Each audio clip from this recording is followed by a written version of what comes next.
Welcome back. Tonight we're focusing on International Youth Day and how sport can make a positive impact to the Pakistani youth and of course the whole country.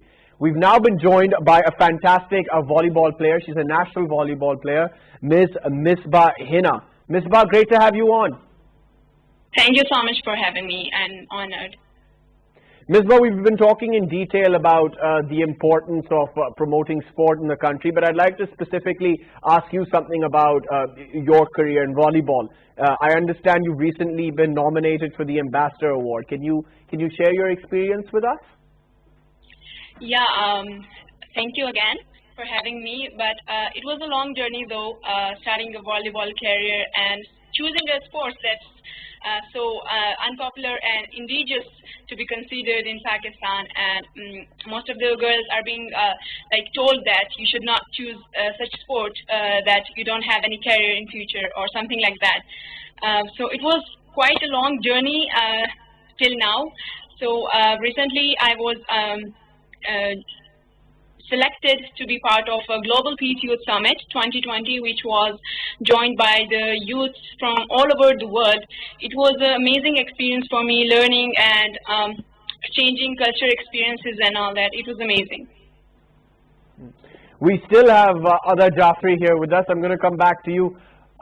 Ada, we were talking about parents supporting their children. Just before Misbah came on, we had young Yousuf who's 15 years old. It's also crucial that schools start taking this more seriously, particularly physical education, which is why, I mean, the singular national curriculum has come under a little bit of scrutiny. So it's important that schools across the country continue to promote sport and realize just how important it is. Your thoughts on that? Yeah, you are absolutely right, and I think if we go again, I keep going back, in the past, if we go 20 years back, particularly, there are so many athletes and Olympians who were training in these public schools, and they come up from the public schools, but unfortunately in these 20 years, because of so many, number of issues happening with the sports sector and the kind of, diversion of the political will from being very pro-sporty to being, so many other things has badly impacted sports structure. But now I think that, private sector, particularly private schools, private colleges, universities, and, different private clubs, they're playing their role, and a lot of students are now training under, these institutions. But of course, I mean, if we want it to happen on a massive level, government needs to, come in and start grassroots sport and have proper sports framework and sports program in all provincial governments if we really want the masses to, enjoy the fruits of the power of sports. Misbah, I'm going to turn to you now. I understand that you're working for full time. Is that correct? And you have a volleyball academy. Can you tell us a little bit about that and how you manage that? Yeah, to run my volleyball academy, I had to opt for doing a part-time job because being financially restricted and all that, and to engage young girls, of course, which is to follow your passion and working for girls as well. So I do manage it. I work in Park Turk School as a sports teacher as well as, and I run my volleyball academy here in Islamabad as well. So we have just recently started in Islamabad. We initiated it in Gilgit Hunza. So after that, I moved to Islamabad. So I had to start it here in Islamabad as well.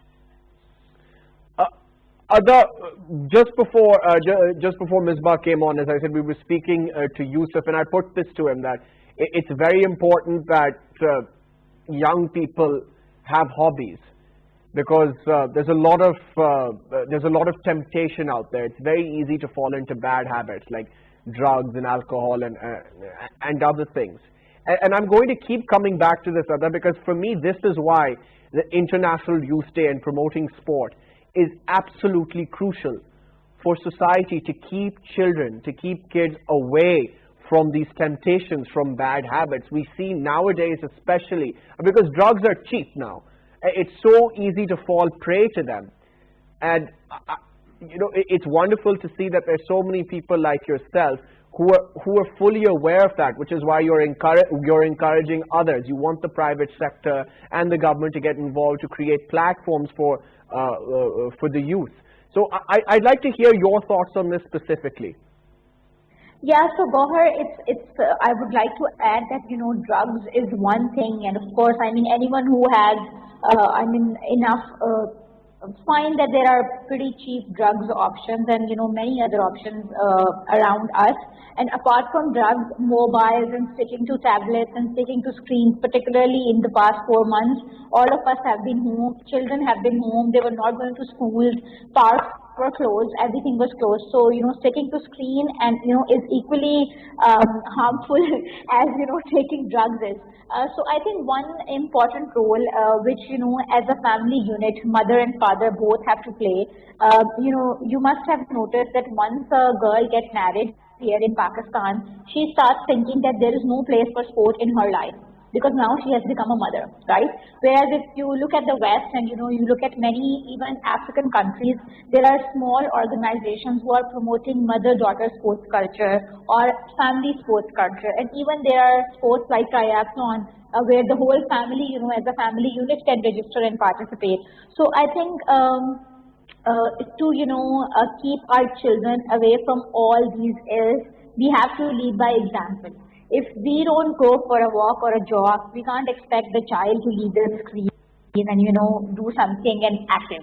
So I mean, maybe you have recently seen Milo has launched a campaign which is called My Home Ground, and they have been encouraging, you know, young children and mothers to set up something in their lounges or in their drawing room or in their small terrace and engage children in physical activity. So it's just that the more we, you know, make the community and make the masses aware about it, I think it will, you know, eventually take a turn and people will start, you know, we'll see, you know, children on bikes and, you know, women actually walking, you know, on the track. So I think, you know, just particularly the problem with Pakistan is that we have so many cultural taboos. And those cultural taboos at times restrict particularly women and female participating in sports.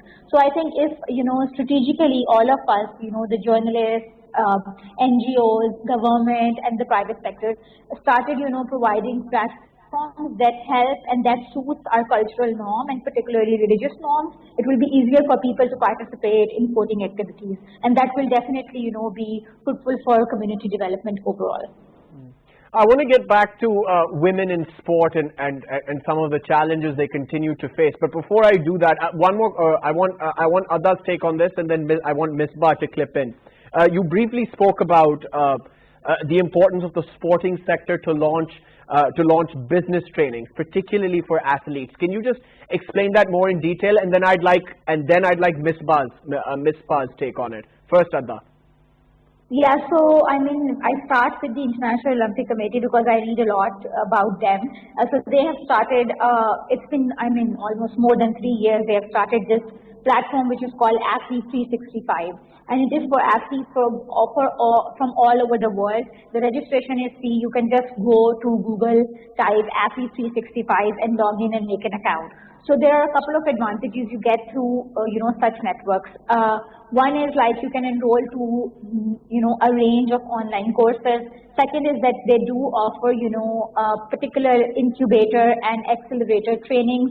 So like I said before, in Pakistan, over the past few years, British Council, DIAS, and other non-profit organizations from the development sectors have come up and have been, you know, financing the startups that are based on education, startups that are based on technology, startups that are based on, you know, beautification, organic products. But it is so unfortunate that I have not come across a single startup which is based on sports. So, you know, let's say such websites or such applications, if you, in UK there are so many apps that talk about Find My Coach or, you know, Sports Fit and so many other applications that really help you finding, you know, a relevant coach for your child or for your, you know, friend or for yourself. So I think that, so one whole aspect is this, that the governing organizations of sports, be it national sports federations or the Olympic Association or the sports department, and particularly because the Prime Minister talks a lot about making this country a digital Pakistan, and he himself is a sports person. So I think, there needs to be, collaborations developed with the national incubator centers. They are already existing in Islamabad, in Lahore, in Karachi, in Peshawar, and there are many agencies of UN who are developing collaborations with these NICs. But one big chunk which even these NICs are missing is again the startups based in sports, and this is because lack of awareness overall in the athletes and even in the governing bodies of sports. Misbah, would you like to add to what Ada has said? Yeah, of course.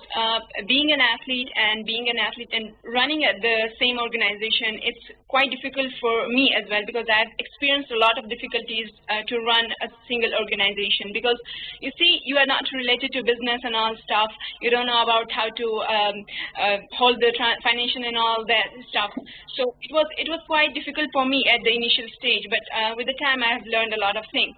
But what I've seen around me and the girls that are part of my academy, what I've seen and what I have observed, that most of the girls are interested in such things, to run their own organization or startup or something like that. So we really need such trainings and such workshops or something related, that girls can come forward and lead and start their own organization or whatever they want to do. So I think it's really important, yeah. We're running out of time, so Ada, I'd like you to give one last message about what this day. I mean, you'd already said it earlier. What this day means to you, the International Youth Day, and what more needs to be done. Your final message to the public.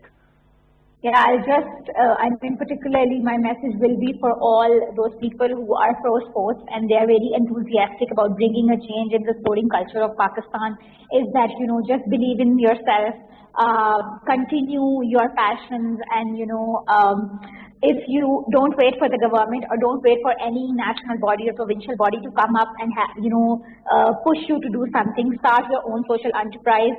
If nobody is there to empower you, start your own empowering journey. There are so many people, in the society you can approach to and you can seek help to.